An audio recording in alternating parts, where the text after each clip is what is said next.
Y ya es tiempo para desnudarse, aunque... Alejandra Vallejo Nájera, buenas noches. Hola, buenas noches. Hoy no me atrevo a hacerlo literalmente porque hace frío. Ah, bueno, yo tampoco. Ahora ya sí ha llegado de verdad, parece. Yo tampoco, porque estoy aquí acompañada de un señor respetabilísimo, que es médico, y bueno... Pues hoy nos tenemos que comportar, digamos, ¿no?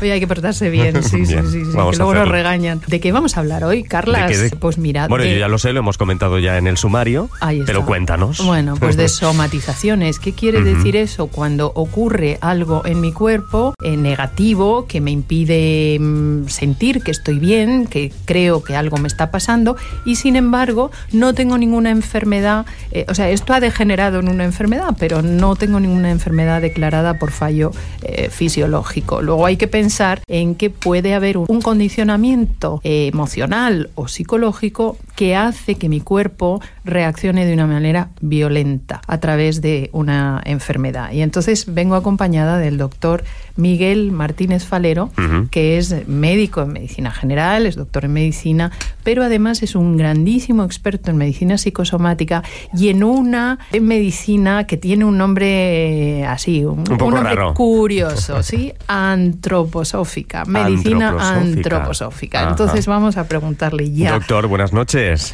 Buenas noches, Carles. Buenas noches y bienvenido. Gracias. Medicina antroposófica, vaya palabreja. ¿Qué significa, qué es la medicina antroposófica? ¿Qué es eso, o qué doctor? Diferencia hay de la medicina occidental, tradicional y habitual? El nombre de antroposófico viene del griego de antropos y de sofía, ¿no? Es decir, la sabiduría del hombre, tiene que ver con ese concepto. La medicina antroposófica es occidental, surge en el corazón de Europa, en Alemania, en Suiza, en los años 20 del siglo pasado. Es una medicina moderna, fundamentalmente integradora, y que se abastece como de dos fuentes. Por un lado, las fuentes de la medicina científica, académica, tradicional, con sus métodos y sus descubrimientos, y por el otro, de los conocimientos científico-espirituales.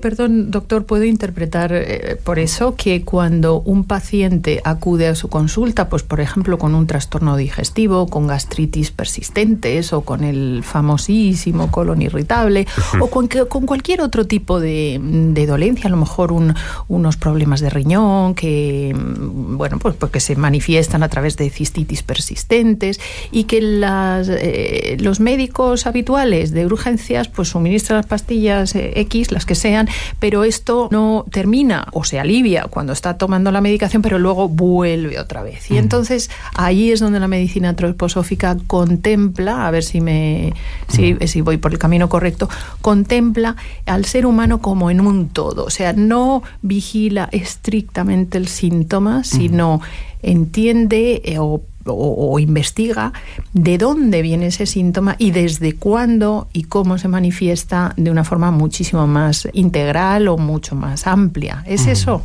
Sí, es decir, la medicina antroposófica se apoya en dos fundamentos. Por un lado, el de la medicina científica, es decir, todo médico antroposófico tiene que haber pasado por la universidad, haber hecho el MIR, su especialidad, la que sea, ginecología, oncología, medicina interna, y además luego amplía esos conocimientos que ha recibido en la universidad con los conocimientos que le aporta la ciencia espiritual, y hay centros en Europa, en España, donde los médicos se pueden formar en esa dirección. Entonces, no es una medicina alternativa en el sentido de que no pretende suplantar a la medicina convencional. Todo lo contrario, se yergue sobre la base de la medicina científica, pero va un paso más allá. Entonces, ¿cómo trataríamos una cistitis? Por ejemplo, el ejemplo que me has puesto antes, Alejandra, pues la trataríamos, depende del grado de la cistitis. Si fuese una cistitis aguda, con fiebre muy alta, con riesgo de convertirse en una pielonefritis, una enfermedad infecciosa renal potencialmente grave, pues también la trataríamos con antibiótico. Pero aparte de tratarle con un antibiótico, pues podíamos dar algo también, especialmente después de que hubiera pasado la fase aguda, para fortalecer el sistema renal. Aparte también haríamos una psicoeducación del paciente, enseñarle a cómo vestirse más calentito, a cómo abrigarse mejor, a cómo alimentarse mejor, evitar caer en ese tipo de propensión. Una serie de hábitos, ¿no? Eso es. De manera que no solamente es curativa del momento puntual donde la persona acude con un problema ya manifiesto, sino que además es preventivo para recaídas y es educativo también en la medida que yo lo he podido conocer, la medicina antroposófica. Hablaba Carlas que cuando debería estar menos estresado, que es en vacaciones, es cuando él, pumba, se estresa más y entonces le suceden. ¿Es así, Carlas, sí, lo que estoy diciendo? Es así. O sea, tú cuando estás en el lío... Vamos, que vivo contento. estresado, vivo estresado y ese estado de estrés continuo, perenne, a mí me ayuda. Claro. De alguna manera, no sé. A lo mejor soy adicto al trabajo, no lo sé. Sí, ese tipo de estrés se llama estrés productivo y te ayuda a resolver cosas y a tener la sensación de plenitud porque tu propia valía pues la estás implementando, etcétera, etcétera. ¿Qué pasa en vacaciones? Que cuando tengo más actividad, cuando tengo más tareas, cuando tengo más trabajo es cuando mejor estoy, cuando creo que las cosas salen mejor. Ya. ¿Y qué te si pasa estoy en más vacaciones? relajado, no tanto. ¿Dónde está la amenaza ahí? ¿Y cómo? Lo que me gustaría preguntarte es si tu cuerpo no tengo enferma vida, por Alejandra, no tengo vida. ¿No tienes vida? ¿Solo tienes trabajo? Hijo, qué lástima. Pues oye, estás como para tratarte con medicina antroposófica. Sí. No, sí estoy muy atento hoy. La pregunta es si tu cuerpo enferma de alguna manera cuando estás así de vacaciones. O sea, si te ocurren cosas físicas... No creo, no. O sea, no. ¿Cómo opina, vamos a ver, doctor Martínez Falero? Sí que, como te he comentado alguna vez, y además yo creo que cuando estuviste en Barcelona, la primera vez que nos vimos, Alejandra, en el estudio, ya te enseñé alguna clapa, ¿verdad?, en la cara, pues sigo con ellas. Fíjate. Bueno, tengo etapas que se cierran, pero vuelven a abrirse. Sí, pero bueno, no sé. Hablaba Alejandra del estrés productivo, ¿no?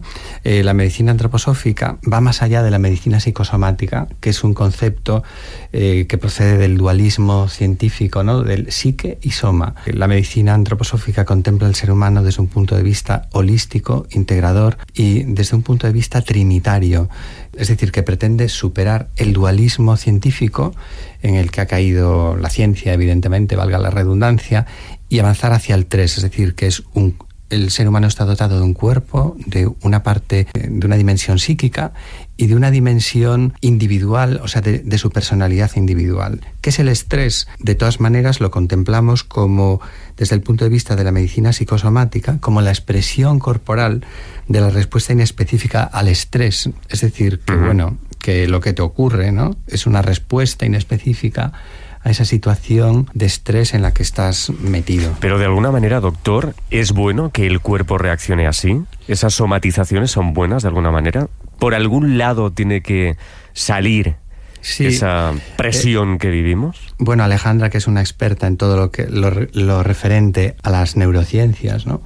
Pues puede corroborar tal vez el tema del que habla la medicina psicosomática, de que, bueno, todo lo que no somos capaces de verbalizar, de expresar de alguna manera, pues porque hay a lo mejor una comisurectomía por haber sufrido un trauma tanto psicológico como físico, impide que las áreas profundas del cerebro, las áreas donde viven todas las emociones, se puedan comunicar con la parte cortical en la que estaría la respuesta verbal, ¿no? Entonces el cuerpo se busca otras vías para poder expresar y al final la enfermedad se acaba convirtiendo en una especie de lenguaje.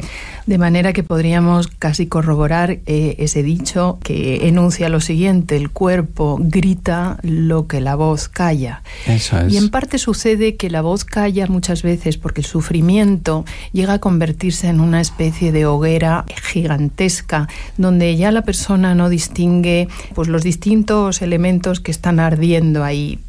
Probablemente cualquier situación de sufrimiento tiene muchas partes y que luego forman un todo. Pero no todos reaccionamos igual. Quiero decir, si todos reaccionáramos igual, sabríamos perfectamente cuando vamos por la calle, bueno, pues este señor está sufriendo y lo está somatizando de esta manera, ¿no? Bueno, hay una diferencia, y que me corrija el doctor Martínez Falero, hay una diferencia entre el dolor y el sufrimiento. Digamos que el dolor llega como respuesta a una reacción adversa exterior que agrede de una manera concreta partes de nuestro cuerpo y de nuestro sistema nervioso, y el sufrimiento es toda la emoción que yo pongo, toda esa carga emocional que yo pongo, sostengo y mantengo a causa de este dolor.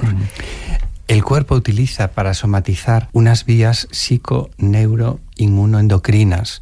Es decir, lo que no somos capaces de verbalizar, el cuerpo se busca otra vía, ¿no? A través de esas vías neuroinmunoendocrinas, que es una disciplina que estudia precisamente la psiconeuroinmunología, para poder expresar a través de la enfermedad un tipo de sufrimiento que la persona no ha sido capaz de verbalizar. Y luego pues hay una serie de criterios, ¿no?, de psicogénesis, porque la persona, o sea, son un tipo de personas especiales las que también tienden a padecer más las enfermedades psicosomáticas. Vosotros utilizáis mucho la palabra, entonces, en teoría, pues la manejáis muy bien, de una forma muy versátil, y os movéis mucho también en el mundo de las emociones, ¿no? Uh-huh. Entonces, podría considerarse esto de la radio también una forma de expresión, ¿no? Yo creo que la radio, no sé, ahora Carlas, opina tú, ¿no? Porque aquí nos manejamos solamente con el verbo, con la palabra, con el tono de la voz, y yo creo que los oyentes, y aquí desde luego ellos son los que tienen la palabra, si no les emocionamos de alguna manera, si no damos un contenido que pueda de alguna manera dar luz, esperanza o un poco de diversión o un poco de claridad a su vida, no tendría sentido, de manera que aunque aquí damos información, lo que vamos a promover es la reactividad a favor o tranquilizadora o alegre de los oyentes. Eso está claro. Mira, Carles, el somatizador tiene, por ejemplo, una serie de características, ¿no?, que muy resumido suelen ser personas que tienen relaciones afectivas pobres, personas muy hiperadaptadas, que se autodefinen como normales, solamente que tienen hipertensión arterial u otro problema físico.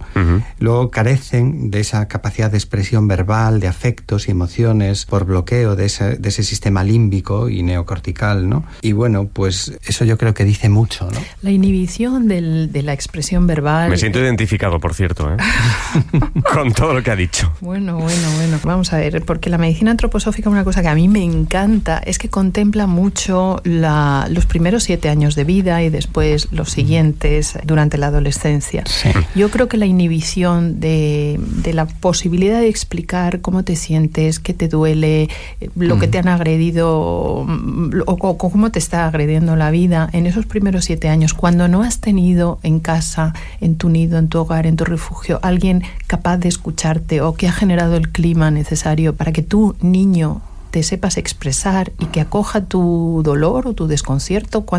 ¿Qué pasa en estos primeros 7 años de vida? ¿Cuál es la influencia desde el punto de vista de la medicina antroposófica de estos primeros 7 años de vida que Rudolf Steiner, el gran creador de la medicina antroposófica, habla de el primer septenio? Steiner puso un énfasis increíble, ¿no?, en todo lo que es la evolución antropológica del ser humano, especialmente los 3 primeros septenios de vida, ¿no? Este término de los septenios lo acuñó de Hipócrates, fue el primero que habló de esos ritmos septenarios de la biografía humana, ¿no? En estos primeros 7 años son tan importantes para el resto de la vida porque en esa etapa el niño vivencia el mundo, o tendría que vivenciarlo, como el mundo es bueno. En el segundo septenio el mundo es bello, y en el tercer septenio tendría que vivenciar el mundo es verdadero. En ese primer septenio, el niño, para educarlo, el niño se mueve desde sus fuerzas de imitación, y la mejor manera de educar a un niño es desde el autoeducarse del adulto, ¿no? Especialmente los 3 primeros años del niño son importantísimos. Esos 3 primeros años en los que aprende primero a caminar, después aprende a hablar y después aprende a pensar. Y después dice yo, y a partir de ese momento olvida realmente lo que vivió en esos 3 primeros años, que es la etapa también preverbal, ¿no? Todo lo que haya ocurrido en esa etapa preverbal, el niño lo va a incorporar de una forma muy profunda, y muchos de los problemas psicosomáticos y psiquiátricos y psicológicos que padecemos proceden de esa etapa preverbal, porque no tenemos palabras para poder expresar lo que nos ocurrió ahí, ¿no? Quiero entender con esto, doctor, que muchas veces los adultos o los progenitores tenemos a nuestros hijos creyendo que daríamos por ellos la vida, y así lo afirmo, yo daría la vida si pudiera salvar con ello la de mis hijas, no me cabe la menor duda. Sin embargo, es verdad que muchas veces los padres tenemos unas expectativas de esos hijos, o sea, es un tema que en lugar de ponernos en las necesidades absolutas absolutas del niño, que son de estar pegado a la madre continuamente, pues entonces lo que hacemos es que se acostumbre a estar solo porque le vendrá mejor para integrarse en la vida, y de alguna manera lo separamos. Claro, no estamos atendiendo la necesidad del niño de sentirse pegado, adherido a su madre porque se ha formado dentro de su cuerpo. Sí. En esos 3 primeros años especialmente, los padres tienen que desarrollar, por supuesto, en una escuela de padres, realmente el conocimiento profundo de lo que es un ser humano, de lo que es un niño, ¿no? Tenemos tanta responsabilidad con respecto a los hijos, la sociedad tiene tanta responsabilidad. En esos 3 primeros años es muy importante el desarrollo de los 4 sentidos básicos. El sentido del tacto, el sentido vital, que tiene que ver con el sistema nervioso simpático y parasimpático, el sentido del movimiento y el sentido del equilibrio. ¿Cómo se nutren esos 4 sentidos básicos que luego se van a metamorfosear en sentidos sociales? Pues se nutren acariciando al niño, teniéndolo en brazos, con un equilibrio entre que el niño se sienta protegido y en brazos del adulto, y después llevado a su cuna, donde tiene que pasar unos ratos también solo, ¿no? Pero tiene que haber ese equilibrio. Todo lo que sea no tocar al niño, no acariciar, no mirarle, que el niño no se sienta percibido por su madre, especialmente por su figura de apego, eso va a tener unas profundas consecuencias en su evolución psicológica y en su evolución antropológica. Luego, a nivel del sentido vital, pues la importancia de que haya un clima de alegría en los primeros años del niño. En la familia tiene que generarse un clima de alegría. Si se discute delante del niño, eso daña profundamente su sentido vital, actuando en los lugares del cuerpo donde actúa el sistema nervioso simpático y parasimpático, a nivel de la respiración, a nivel digestivo profundo, en todo el aspecto visceral del cuerpo, ¿no? De ahí luego se podrán derivar, si no ha sido correctamente tratado ese sentido, afortunadamente, muchas enfermedades psicosomáticas. Bueno, qué importantes son los afectos. Y el movimiento. El niño tiene una gran necesidad de movimiento, de subirse a los árboles, de bajarse. Hay que poner las casas para que el niño, disponerlas para que se pueda mover con libertad, que no haya obstáculos. No sentarle delante de las pantallas ni delante de la televisión horas y horas como si fuera un babysitter, sino hay que estimular su movimiento para que eso luego se convierta en un sano sentido verbal y en un sano sentido intelectivo. Doctor, pero ¿de qué tipo de somatizaciones estamos hablando? Quiero decir, ¿pueden llegar a darse enfermedades graves, pues, muy graves? Pues sí, mira, todo tipo de patología digestiva, trastornos de la conducta alimentaria, a nivel de cardiopulmonar, la hipertensión arterial, las enfermedades coronarias, a nivel ginecológico, las dismenorreas, problemas relacionados con la menstruación, trastornos de la vida sexual, trastornos dermatológicos como dermatosis psicógenas, el prurito, dermatosis de componente psicosomático, alergias, a nivel endocrinológico, los trastornos relacionados con el tiroides, a nivel del pulmón, pues por ejemplo, el asma, a nivel también la obesidad, bueno, qué barbaridad, el asma bronquial, la tuberculosis pulmonar, a nivel del sistema nervioso el insomnio, cefaleas, migrañas, a nivel reumatológico, por ejemplo, poliartritis reumatoide, gota, lumbalgia crónica, y otro tipo de afecciones diversas. También incluso ciertos cuadros oncológicos, es decir, tumorales, pueden estar asociados al estrés crónico y a la represión de la personalidad. A nivel, por ejemplo, pediátrico, la anorexia del lactante, trastornos nerviosos del niño, dificultades escolares. Y bueno, pues como ves, tenemos una enorme responsabilidad en cuanto a lo que es acompañar a los niños en un desarrollo sano. Eso es cuidar todos los procesos salutogenéticos, es decir, todos los procesos generadores de salud, de un fortalecimiento y robustecimiento de las fuerzas vitales que van a servir de apoyo a ese ser a lo largo de todo el resto de su vida. A pesar de todo, es lo que estamos oyendo, que me parece, importantísimo, y qué gran responsabilidad efectivamente tener hijos y cuidarlos. Desde luego.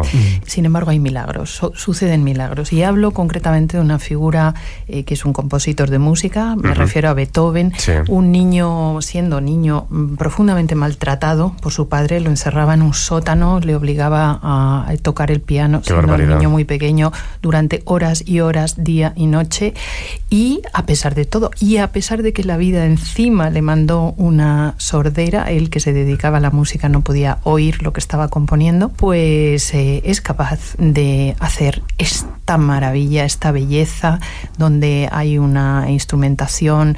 Parece ser, aunque esto no está confirmado, que Beethoven, que era muy misógino, porque claro, había sufrido tantísimo, no se relacionaba bien con las mujeres, de repente un día pues se enamoró, y fruto de este enamoramiento secreto, nunca expresado, sin embargo sí expresado a través de esta composición, el concierto número 5 para piano, que aquí lo vamos a oír con arpa.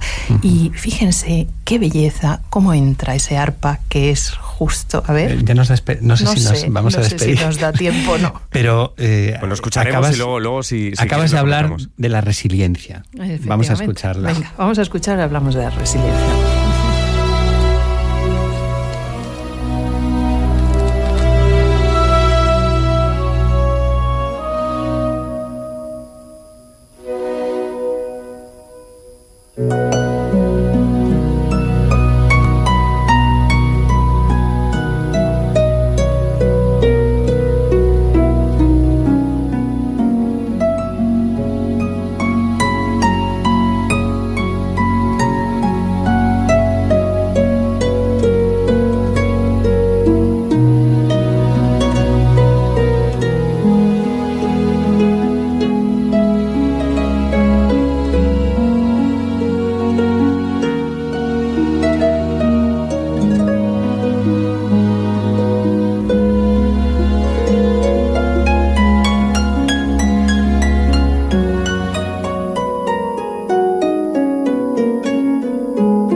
Así que el amor, gracias a la resiliencia, como dice el doctor... Más que el amor, la resiliencia, porque sí, es un hombre que podría estar, absolutamente envenenado de odio, y sin embargo esta música es todo menos eso, es el perdón, es la gratitud, es el amor, es la generosidad, es la belleza, y eso es resiliencia, que no es otra cosa que recuperación después de un inmenso, gigantesco golpe. Doctor, breve comentario.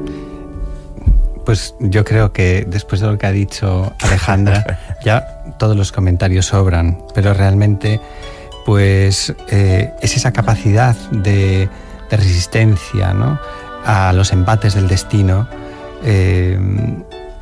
una fuerza que le viene dada al ser humano desde lo más profundo de su ser, y que nos acompaña a lo largo de toda nuestra vida, y ahí se ve realmente que el ser humano pues está dotado de una auténtica materia espiritual, ¿no? Que le hace resistente frente al dolor, frente a las tragedias que pueda vivir a lo largo de su infancia, y que le llevan a su etapa adulta más o menos cojo, pero en muchos casos. Y que todo lo que está sustentado en el amor, en la belleza, en la generosidad, en el perdón, en la gratitud, como es este caso, cómo trasciende, porque nos ha llegado hasta hoy, y desde hoy lo seguimos escuchando. También quería decir una cosa muy importante respecto, ya quizá para acabar, ¿no? Sí. Que en esta pedagogía Waldorf, que está muy relacionada con este impulso antroposófico hacia la pedagogía, hacia llevar ese impulso salutogenético, ¿no?, a la educación infantil, pues impulsa mucho y aporta mucha conciencia a toda esa necesidad, a esas necesidades fundamentales de los niños a lo largo de su desarrollo. Estupendo. Qué muy bien interesante, quedamos, muy buena conclusión. Doctor Miguel Martínez Falero, muchas gracias por estar con nosotros esta noche. Un placer. A mí ya no me duele nada. ¿Verdad? Se me han pasado Yo ya me todos empieza los a salir pelo en todas partes. Hasta el próximo día. Buenas noches. Adiós. Adiós. Gracias.